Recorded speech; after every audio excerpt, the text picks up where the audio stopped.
रात की तारीकी, बादलों की गरज, बारिश की ठंडी बूंदें और पुरानी हवेली के टोटे, फूटे दरवाजे।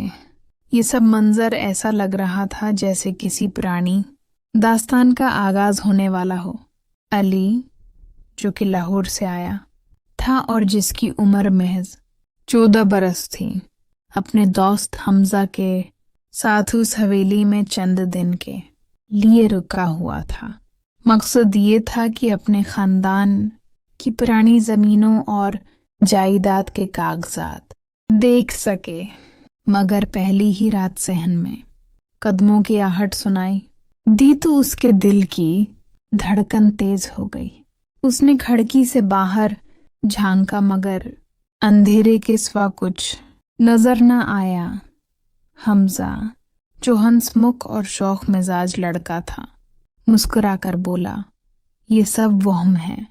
लेकिन अली की बेचैनी खत्म न हुई।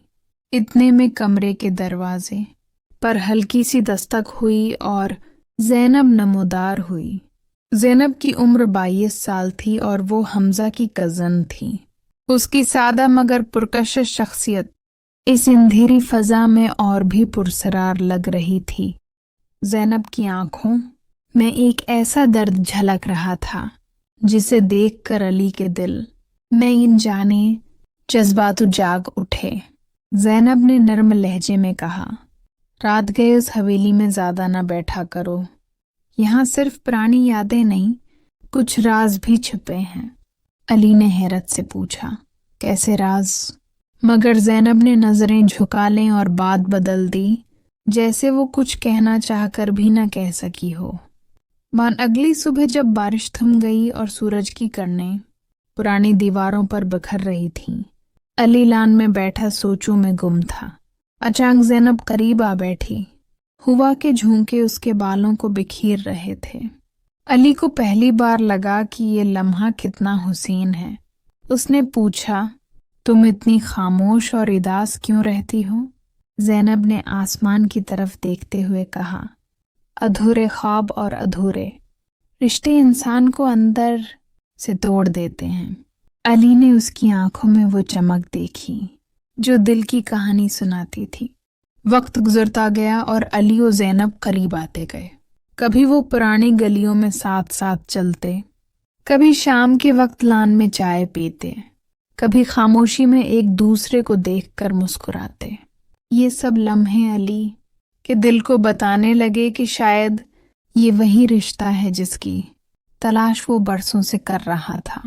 हमजा अक्सर उन दोनों को देखकर हिनस्ता और कहता, लगता है ये हवेली अली को मोहब्बत का तोहफा देकर ही छोड़ेगी।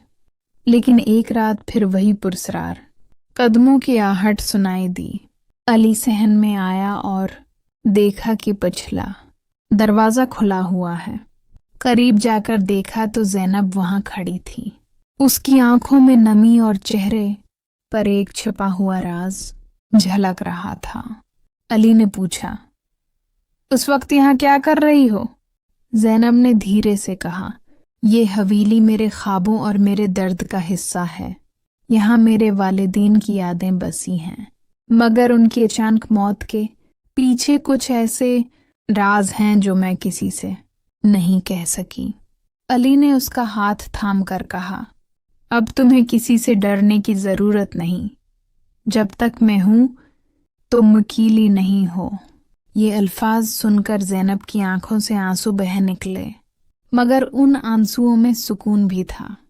अगले दिन गांव में मेला था। रंग बिरंगी रोशनियों और कहकाओं के बीच अली ने पहली बार ज़ैनब का हाथ मजबूती से थामा। ज़ैनब चौंकी मगर हाथ न छोड़ा। वो लम्हा दोनों के दिलों ने फैसला कर लिया कि ये रिश्ता अब महज दोस्ती का नहीं रहा। उनकी मुलाकातें और भी गहरी हो गईं। कभी पुरानी किताबों पर बहस करते, कभी मुस्तकबल के ख्वाब बांटते, कभी खामोशी में सब कुछ कह जाते।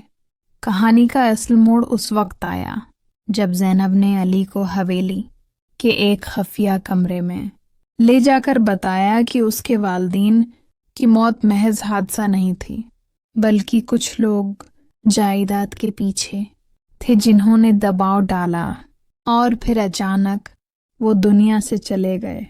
زینب برسوں سے یہ راز اپنے دل میں دبائے بیٹھی تھی۔ علی نے اس کے کاندھے پر ہاتھ رکھ کر کہا، یہ بوجھ اب تم اکیلی نہیں اٹھاؤ گی، جو بھی ہوگا ہم ساتھ مقابلہ کریں گے۔ زینب نے رو کر مسکراتے ہوئے کہا، شاید مجھے پہلی بار لگا ہے کہ میں واقعی اکیلی نہیں ہوں۔ یوں وہ پرانی حویلی جو کبھی اندھیروں اور خوف کی علامت تھی، اب محبت اور امید کی گواہ بن گئی۔ ایک ایسی کہانی جس کی ابتدا سسپنس سے ہوئی، دکھ اور ادھورے خواب دکھائے، مگر انجام محبت اور روشنی پر ہوا۔